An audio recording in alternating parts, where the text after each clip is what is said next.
Alright, so here's the thing. I never thought I'd be writing this kind of post. I always thought people who complained about their marriages or relationships were either overreacting or just looking for attention.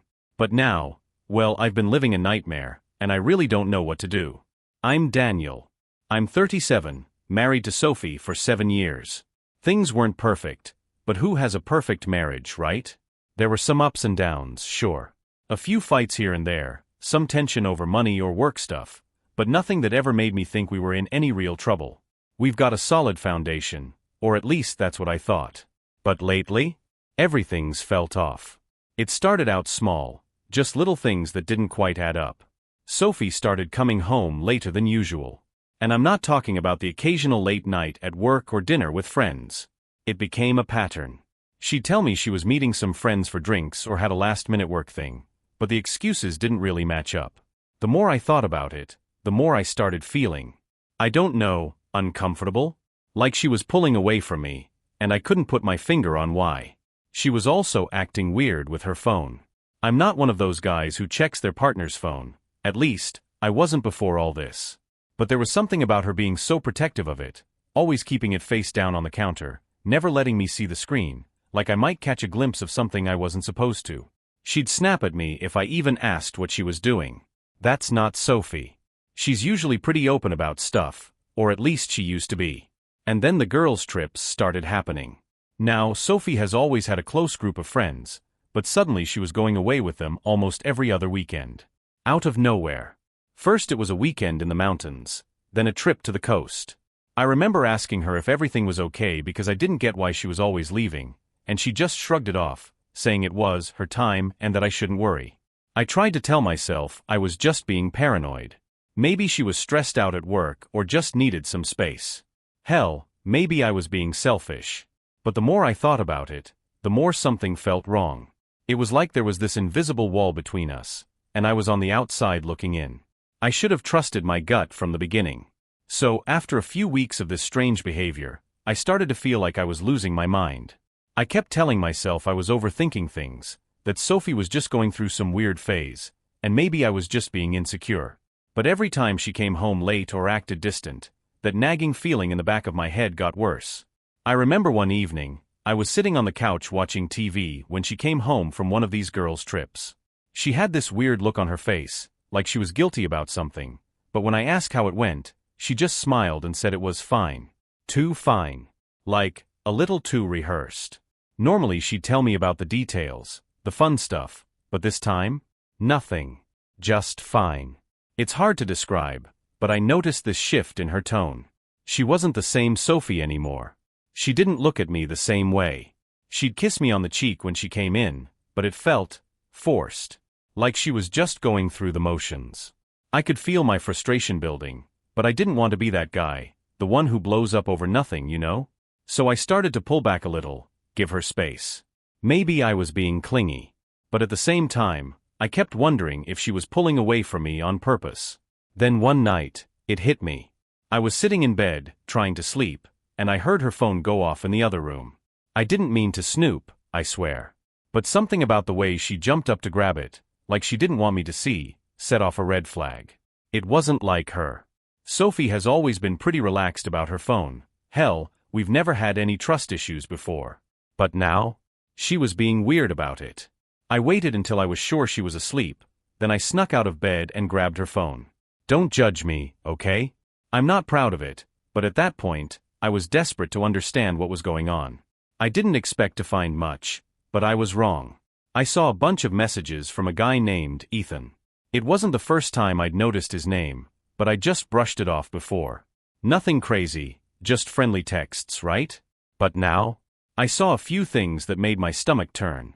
There were inside jokes, flirty emojis, and this is the part that made my heart drop, texts about meeting up this weekend at a hotel in the city. My hands were shaking as I read through them. I didn't want to believe it. I couldn't believe it. Sophie, my wife, was texting another guy like that? I didn't confront her right away. I just froze. I sat there with her phone in my hands, feeling like everything I thought I knew was shattering in front of me. I wasn't sure what to do next. Should I confront her then and there? Should I wait until I had more proof? I didn't want to be some jealous, paranoid fool, but now? I couldn't ignore it anymore. Something was going on, and I had to find out what. The next few days were torture. I couldn't sleep, couldn't focus on anything. I kept replaying the texts I'd seen, over and over in my head. This weekend. The hotel. The way she'd acted when she came back from her trips. It was all there, staring me in the face, but I still didn't have enough to prove anything. So I did what any guy in my position would do. I started investigating. I didn't want to, but I couldn't help myself. I needed answers. I knew it wasn't healthy to be snooping around like this, but what else could I do? Sophie wasn't being honest with me, and at this point, I couldn't trust anything she said. I started tracking her phone. I know it sounds like something out of a bad movie, but honestly, I was desperate. I didn't know what else to do. I found an app that let me see her location, just in case I needed to know where she was. I'd never thought I'd be that guy, checking her location, monitoring her every move, but I felt like I had no other choice. It felt like she was slipping further away from me, and the more I tried to talk to her about it, the more defensive she got. Every time I asked her where she was going or what she was doing, she'd snap at me like I was being unreasonable. "You're so paranoid," she'd say, or "you know I need my space." I never once raised my voice or accused her outright, but she could tell something was off. And the more I pressed, the more she shut me out. But I kept digging. A couple of days later, I found something that made my blood run cold. I was sitting in the living room, flipping through her Instagram, and I found a post from one of her trips. It was a picture of her and a group of friends at a bar. She looked happy, like her usual self. But if you zoomed in on the background, you could see him, Ethan. He was standing off to the side, looking at Sophie, a little too close. At first, I thought I was just imagining things. But then I saw it, his hand resting on her lower back. I couldn't be sure, but it looked like they were more than just friends in that moment. My stomach dropped. I didn't know how to react. Was this proof? Was this the confirmation I needed that something was going on? I felt like I was losing my mind. It was like every time I thought I had a grip on the situation, something else would happen that made me doubt myself. Maybe I was overthinking it. Maybe Sophie was just being friendly, and I was reading too much into everything. But then I'd remember the texts. The hotel. The late nights. And I couldn't shake the feeling that my wife, my Sophie, was betraying me. I knew I had to find out the truth. But part of me was scared to even look. What if I found something that I couldn't come back from?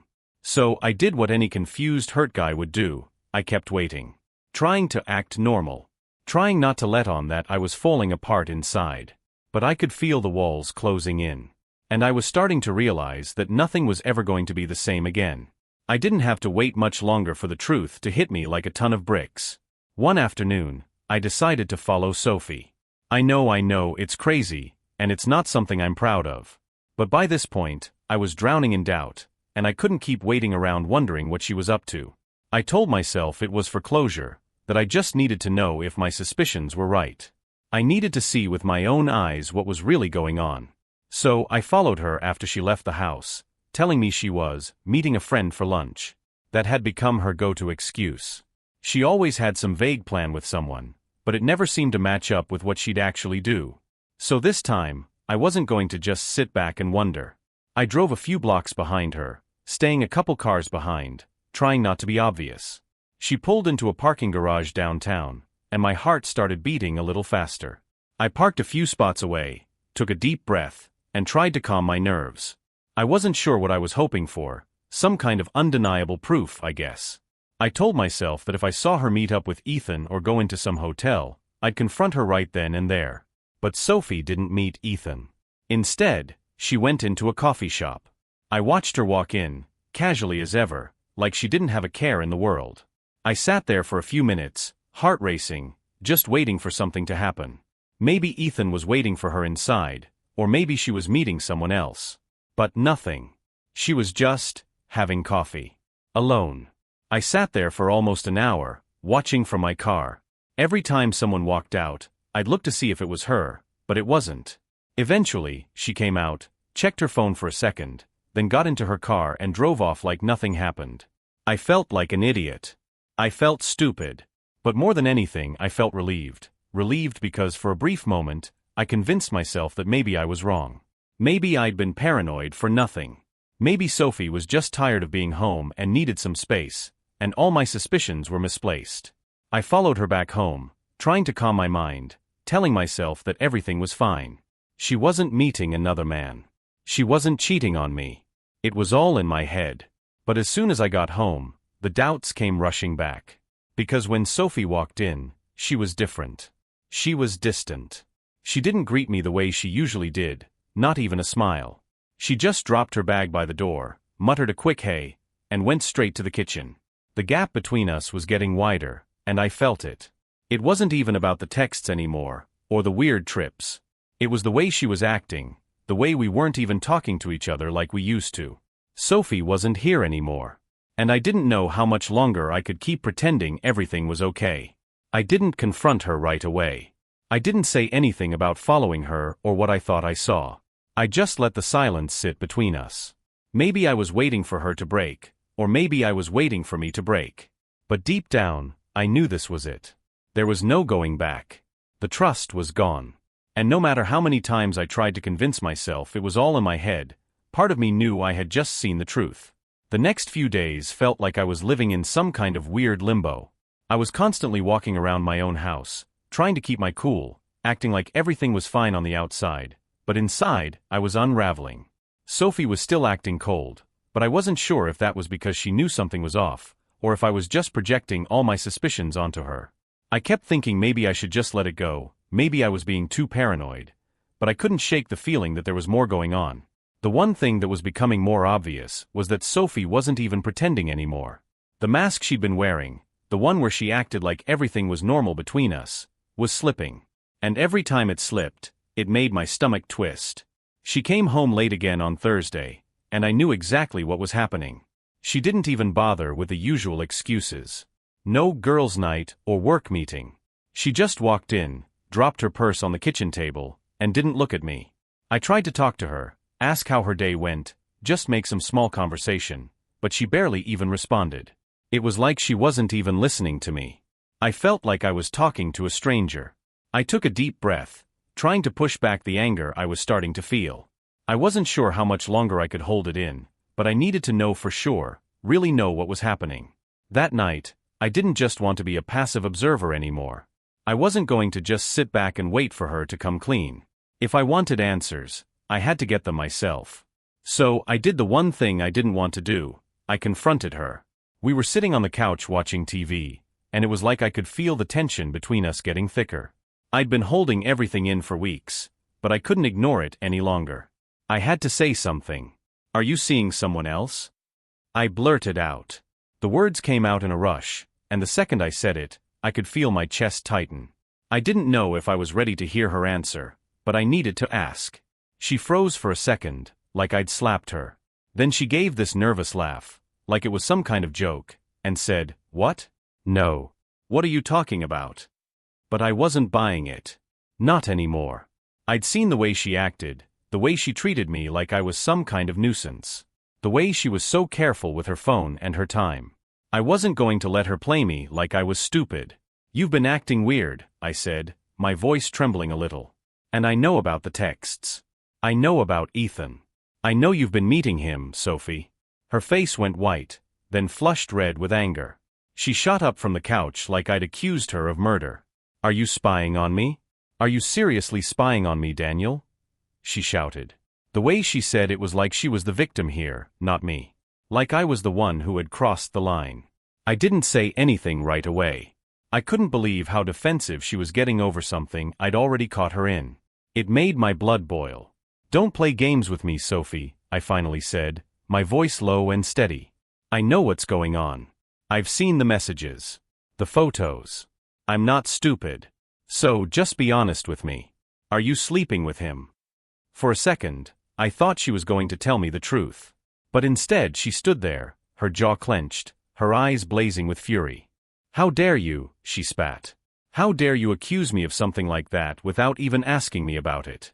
You're being paranoid and controlling." I felt my heart break a little.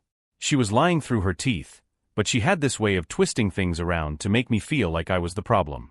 "I asked you 100 times if everything was okay. And you always shut me out. I said, my voice shaking now. I tried to talk to you. But you've been shutting me down. You've been acting like I'm crazy, Sophie, and I know you've been with him. I just need you to admit it. Her eyes flashed with something that looked like guilt for a second, but she quickly masked it with more anger. You don't know what you're talking about, she hissed. And even if I were seeing someone else, that's none of your business. You've been impossible to live with lately, Daniel. You've been so needy and paranoid. I needed some space, and you didn't give me that. I could feel my hands clenching into fists. The way she was spinning everything around, making it seem like I was the crazy one, was too much. But I kept myself in check. I wasn't going to lose control, not yet. So, you're not seeing anyone? I asked, trying to keep my voice steady. I needed to hear her say it, even though I knew it wasn't true. She hesitated for a second, her eyes flickering to the side. And in that split second, I knew. She was lying. But instead of admitting it, she just crossed her arms, shot me a glare, and muttered, "You're crazy, Daniel. If you don't trust me, then maybe we shouldn't be together." And just like that, the conversation was over. I didn't know what to feel anymore. I was shaking, but not because I was angry. I was shaking because I realized something. I didn't think I could trust her anymore, not even if she swore on everything she held dear. I wasn't even sure I wanted to anymore. The rest of that night was a blur. Sophie went to bed, but I couldn't sleep. I was wide awake, staring at the ceiling, going over everything in my head. The fight was still fresh in my mind, and it felt like I was living in some kind of twisted fog. Everything felt unreal, like I was watching my life play out in slow motion. I stayed up most of the night, rereading the texts, looking at the photos. I don't know why I couldn't stop. Maybe I was trying to find some way to make sense of it all, to convince myself I was wrong. But deep down, I knew I wasn't. I knew what was happening, and it was like a weight had settled in my chest. The next day, Sophie acted like nothing had happened. She was distant, cold, like she was completely unfazed by our conversation. She didn't apologize, didn't explain anything. She just went about her day like it was normal. She even smiled at me when I asked if she wanted to have dinner later, as if she hadn't just spent the night lying to my face. But I wasn't buying it anymore. At that point, I'd had enough. I couldn't keep living like this, unsure of whether the woman I married was the same person I was waking up next to every morning. I couldn't keep pretending everything was okay when it clearly wasn't. The trust was gone. I could feel it. There was no going back. That night, when Sophie came home, I didn't wait for her to settle in or for her to start acting like everything was fine. I was done with the waiting. I was done with the lies. I stood up from the couch, and she looked at me, confused for a second. "Daniel, what's wrong?" she asked, her voice sharp, like she was irritated that I was disturbing her evening. I took a deep breath. I didn't even care about how she might react anymore. I didn't care about her excuses or the guilt she might try to project onto me. I was done being the one who had to play nice. "I want you to move out," I said, my voice steady but firm. It was the hardest thing I'd ever said, but it was also the most certain. She froze. For a second, I thought she might laugh it off, tell me I was being ridiculous, but the silence between us stretched on. I could see the anger building in her eyes, but also something else. Fear. Maybe she thought I was bluffing. Maybe she thought I would just let it go. Wait, what? She didn't even try to hide the disbelief in her voice. "I'm done, Sophie," I said, cutting her off before she could go into another round of deflection. "You've been lying to me. You've been seeing someone else, and I can't live like this anymore. You're not the person I married. I don't know who you are anymore, but I can't do this. I can't keep pretending." Her face twisted with a mixture of shock and anger, like she couldn't believe I'd actually said it. But in the pit of my stomach, I knew it was the right decision. I wasn't just making this choice out of anger, I was making it because I could feel how much she had already checked out of this marriage. This wasn't about saving us anymore. It was about saving myself. "You're throwing me out," she snapped. Her voice was sharp, almost venomous. "You really think that's what this is about? You're so messed up, Daniel. You really think I was cheating on you?" "I don't think it, Sophie." "I know it," I said, my voice quiet but full of certainty. I didn't need to hear her deny it one more time. I didn't need to hear her lies anymore. "I've seen the texts. The photos. I'm not blind." Her face went pale, and for the first time, I saw something that looked like guilt flash across her features. But it was gone just as quickly as it came, replaced by pure anger. "You're unbelievable," she spat. "You have no idea what I've been going through. You've been so clingy lately, so needy. You've made me feel like I'm suffocating. But I guess none of that matters to you, right? You'd rather just accuse me of things instead of trying to understand." I shook my head. "I tried, Sophie. I really did. But I can't keep doing this. I'm done trying." She stood there, silent for a long time. Her eyes were red with frustration, but I didn't care anymore. I was done with the games, done with the lies, and done with the manipulation. "I'll pack my stuff and leave tonight," she said quietly, her voice hollow now. It wasn't the angry outburst I expected, it was almost like she had accepted it. And just like that, it felt like the last bit of the marriage died. She didn't apologize. She didn't try to explain. She just grabbed her things and left. I didn't even walk her to the door. I didn't say anything else. I just let her go. When the door shut behind her, I didn't feel relief. I didn't feel happy. I just felt empty.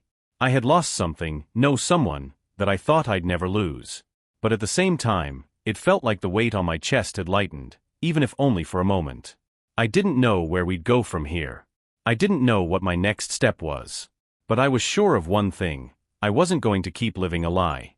And Sophie, well, I didn't know if she'd ever be the person I thought she was. And maybe, I wasn't even sure I wanted her to be anymore. The days after Sophie left were a blur, but it was a strange kind of numbness.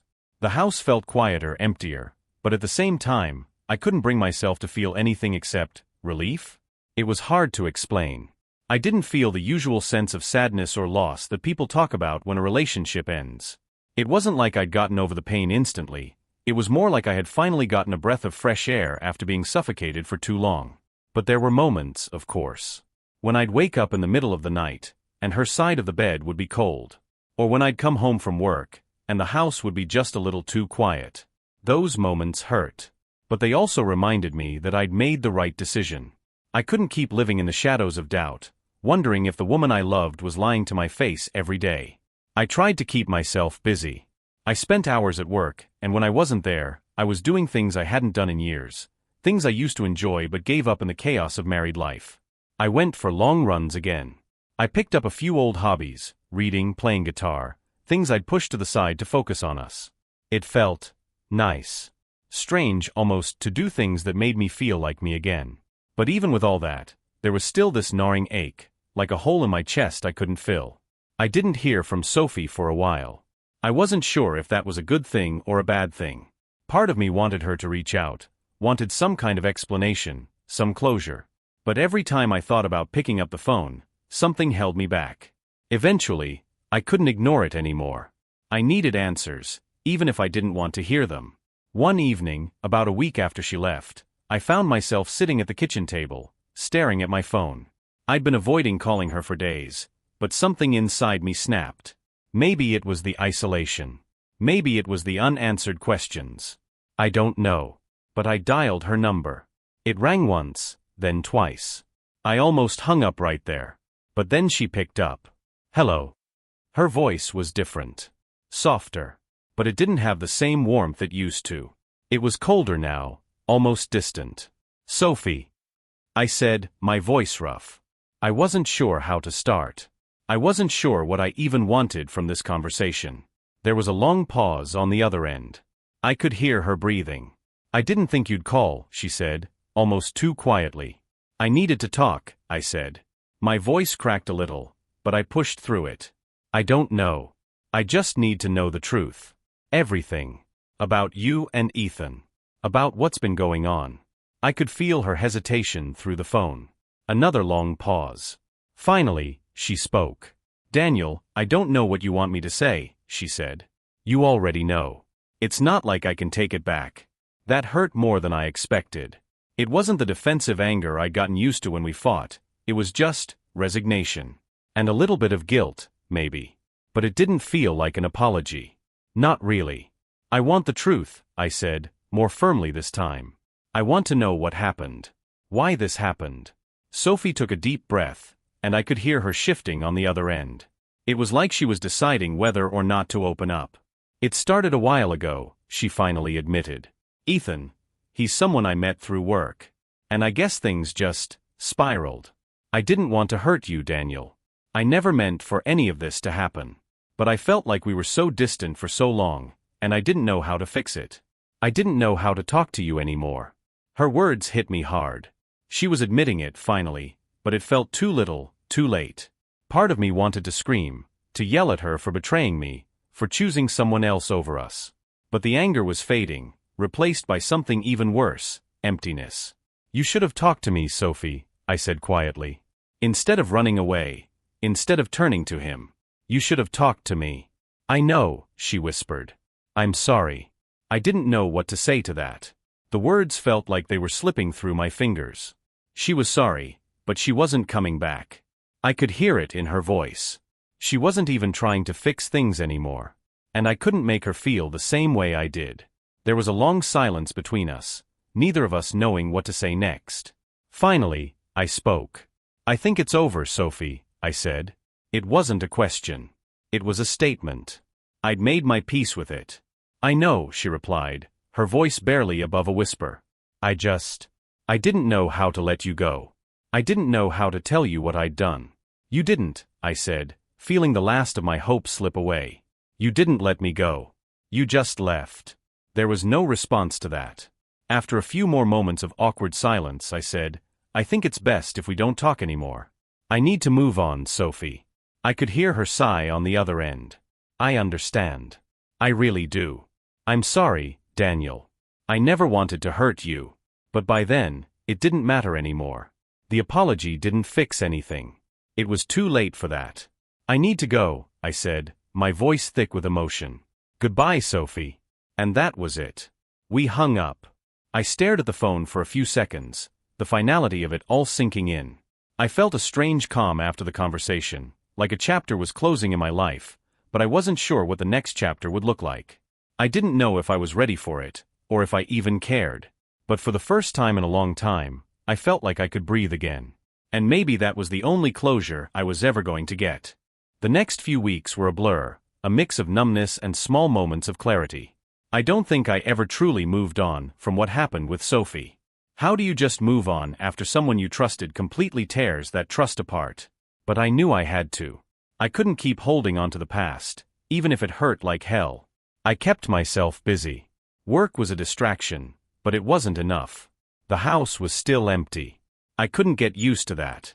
I tried to fill the space with small changes, throwing away old things I didn't need, rearranging the furniture, even redecorating the bedroom. But nothing really worked. The silence was deafening. The ghost of Sophie lingered everywhere. I talked to a few friends. Mostly the ones who didn't take sides, who just listened. I didn't want advice, not yet. I just needed to say the words out loud. She cheated on me. It felt strange, like I was telling someone else's story. Like it wasn't mine. But it was. And I had to face it. There were moments, though, when I could almost trick myself into thinking everything was fine. Like when I went out for a drink with one of my buddies and could talk about something other than Sophie. Or when I woke up in the morning and didn't immediately feel like my world was falling apart. But then there'd be these flashes, small things that would hit me out of nowhere. A song on the radio that used to be ours. A conversation with a stranger who mentioned something about trust. And just like that, I'd be back in that place, back in that moment of hurt. It's like it never left.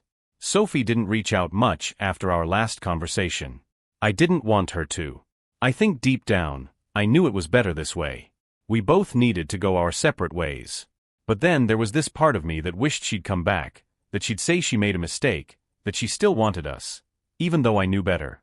Even though I knew she didn't want us. One night, about a month later, I was sitting on the couch scrolling through my phone when I saw a message from an unknown number. My heart dropped. I didn't even want to look at it, but I did anyway. It was from Sophie. I hope you're doing okay. I know I don't have the right to ask, but I just wanted to say, I'm sorry. For everything. I wish I could fix things. I stared at the screen for a while, the words swimming in front of my eyes. I didn't know how to respond. I didn't want to say something that would reopen the wounds, but at the same time, I didn't want to leave things unresolved. I didn't respond right away. I knew if I did, it would pull me back into the mess. It wasn't that I was being cold, it was that I had to protect myself now. I couldn't go back. I couldn't let myself get sucked back into that cycle of doubt and betrayal. And so, I put the phone down and turned off the screen. The truth was, I didn't need her to fix anything. I needed to fix myself. And that's what I'd been trying to do, slowly, one day at a time. It wasn't easy. And I didn't have all the answers. But I was moving forward. I had to. And maybe, just maybe, that was enough for now. Time has this way of dulling things, or at least making the sharp edges more bearable. It's been a couple months since Sophie left. It's crazy how much can change in such a short amount of time. I'm still adjusting, still trying to figure out what life looks like without her in it. But I'm doing better. Slowly. I've been focusing on myself, on rebuilding the parts of me I lost along the way. I've been hitting the gym more, cooking for myself, trying to enjoy my own company again.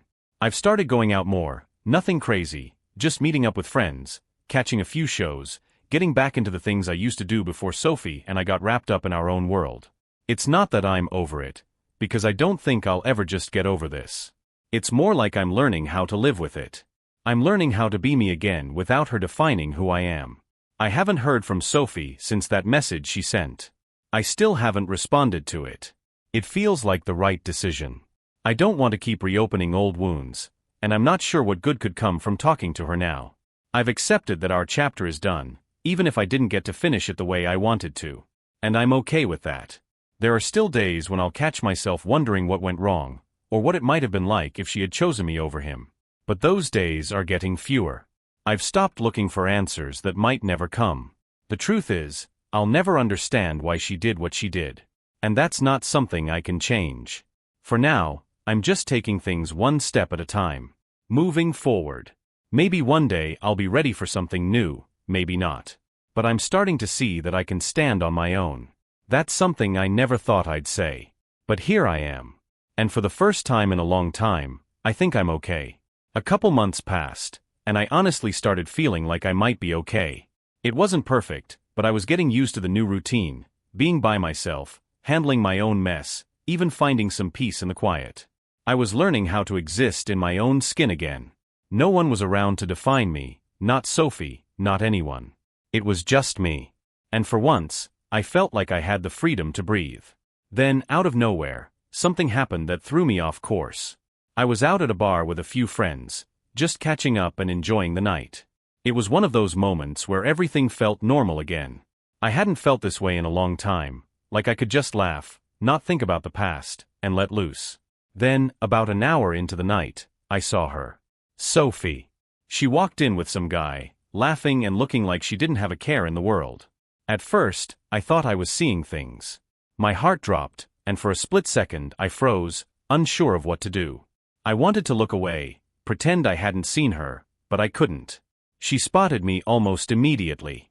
Her face changed, that familiar tension flaring up between us, like we were back to where we'd been when things fell apart. She didn't look shocked to see me, like she knew I was there the whole time. But she didn't come over, either. She just stood there for a second, like she was deciding if it was worth it to come say something. The guy she was with, this tall, confident-looking dude, said something to her, probably noticing the way she was staring. She turned toward him, smiled, and said something back. Then, without a second glance at me, she walked off with him to a table near the back. It was like a punch to the gut. I don't know why it hit me so hard. I'd seen her with him before, but seeing her with him here, in a place we used to go together, it just felt different. The reality of it, the fact that she had moved on so quickly, so easily, without even looking back, it stung more than I thought it would. I kept my distance the rest of the night, not wanting to make a scene. I spent the next hour talking to my friends, trying to act normal, but my mind was all over the place. At one point, I thought I saw Sophie glance over, like she was waiting for me to come over, to maybe say something. But I didn't. I couldn't. I had nothing left to say to her. I was done. But damn, it hurt. It wasn't the idea of her moving on that bothered me, not really. It was the fact that she had moved on. Like there was no part of her that still cared. And in that moment, it made me question everything I thought I knew about our marriage. Maybe I'd never been as important to her as I thought. Maybe I'd been nothing more than a stepping stone in her life, and I just hadn't seen it. I left early that night. I said my goodbyes and drove home, trying to shake off that feeling in my chest. It was like I couldn't outrun it. The truth, that sharp realization that I wasn't the one anymore, that I'd been replaced, kept creeping up on me. I lay in bed that night, staring at the ceiling, thinking about how quickly life moves on. About how quickly she'd moved on. And all I could do was close my eyes and let the ache settle in my bones. I wasn't mad. Not really. Just disappointed. And tired. Tired of this whole thing. Tired of the pain. Tired of still caring about someone who didn't care about me anymore. But maybe that's just part of it. The letting go. And maybe, in time, I'd find my own way to move forward too. It's funny how life keeps throwing curveballs when you least expect it. A week after I saw Sophie at the bar, I ran into her again. This time, it wasn't by chance. It was at a coffee shop, early in the morning, before work. I hadn't been to that place in months, but I'd been craving a good cup of coffee, so I decided to go. Of course, she was there. She was sitting near the window, her eyes glued to her phone. She hadn't noticed me yet. Part of me wanted to turn around and walk right out. I didn't need this. I didn't need to be face to face with her, especially after the way I'd been feeling. But then, as I was about to leave, she looked up. Her eyes locked onto mine, and for a second, everything froze. There was this brief moment where I thought she might get up, come over, maybe say something. But instead she just smiled. Not a genuine smile, but one of those I'm trying to act casual, but I'm not really okay smiles. She was the one who spoke first. "Hey Daniel," she said, her voice soft, but there was a weird edge to it. Like she was still holding something back, but didn't know how to say it. I didn't know how to respond at first. I'd gotten used to the idea of her being gone, of not having to deal with the fallout of what happened. But here she was, right in front of me, making me feel like I was still stuck in some unfinished story. "Hey Sophie," I said, keeping it short. I didn't want to drag this out. It wasn't about reopening old wounds, it was about moving forward, and I had to remind myself of that. She looked at me, her eyes scanning my face, probably trying to figure out what I was thinking. I wasn't hiding anything. I wasn't angry anymore. I wasn't anything, really. Just tired. Tired of the back and forth, tired of the lies, tired of the unresolved. "You look good," she said, like she was searching for some kind of approval. "Thanks," I replied, not sure what else to say. There was an awkward silence between us, and for a moment, it felt like we were back to square one, stuck in the same place we'd been before everything fell apart. But then, just as quickly, I realized I didn't want to be there anymore. "I'm okay," I said, forcing myself to speak up. "I'm doing fine." "Really?" She nodded, but her face tightened. I could tell there was more she wanted to say, but she wasn't sure how to say it. I'm sorry about everything," she said, her voice almost breaking. "I never meant to hurt you." And for the first time in a while, I could hear the sincerity in her voice. It wasn't some half-hearted apology, it was real. But that didn't change anything. "I know," I said, my voice steady. "But I think we both know that sorry doesn't fix it." She sighed, her shoulders slumping. I didn't feel the anger or the sadness I thought I would. I just felt done. We'd been through too much to ever go back to what we had, and I knew that now, more than ever. "I'm glad you're doing okay," she said, her eyes softening. "I really am." I nodded. "Yeah, me too." It was a small moment, but it felt like a necessary one. There was no dramatic closure, no big emotional scene. Just two people, acknowledging what happened and moving on. I left the coffee shop with a strange sense of finality. It wasn't a victory, but it was a step forward. We both knew we couldn't fix what was broken, and maybe we'd never fully heal from it, but at least we weren't pretending anymore. And that, in a way, felt like enough. It's been a while since that coffee shop encounter, and I'm starting to realize how much weight that moment really carried. It wasn't some grand, emotional showdown. There were no revelations or promises of reconciliation. It was just us being honest for once. And for the first time, I felt like I could actually move on. I don't know if it was the closure, or just the fact that we both admitted the truth, but I've felt lighter since. It wasn't about forgiving Sophie. It wasn't even about understanding why things went wrong. It was about accepting that it happened, and that we were both different people now. What happened, happened. And that's all there was to it. I started spending more time focusing on me, really focusing. I picked up some old hobbies again, like playing guitar and drawing. I started traveling a bit more for work, just to get out of town, see something new. It wasn't escaping, it was just living. I realized how much of myself I'd put on hold for the sake of trying to fix something that was already broken.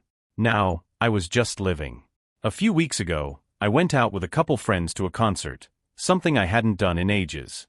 I didn't realize how much I missed it until I was there, standing in the crowd, the music blasting, the energy around me. I felt alive in a way I hadn't in a long time. That night, I realized something: I'm going to be okay. Not tomorrow, maybe, but eventually. I still think about Sophie sometimes, sure. The past doesn't just vanish. But I don't feel stuck in it anymore. I don't feel like I need an apology to move forward, or to feel better about what happened. I just need to live. And right now, that's enough. It's been a few more months since that coffee shop run-in, and I'm starting to feel like I've finally got my feet under me again. The pain isn't gone, but it's quieter now. More like background noise. I'm not waking up every day feeling like the ground's been ripped out from under me. I've been hanging out with friends more, getting to know some new people. Dating? I don't know. I haven't really thought about it. I'm not in a rush. For the first time in a long time, I'm focused on just me. Not the guy I was in a relationship with, but the guy I am now. I've started volunteering a few weekends at a local shelter, just doing something that feels good for no other reason than because it does. It's not about filling a hole, there's no hole left, but about connecting to something bigger. It's been a reminder that there's more to life than the pain, more than what's been lost.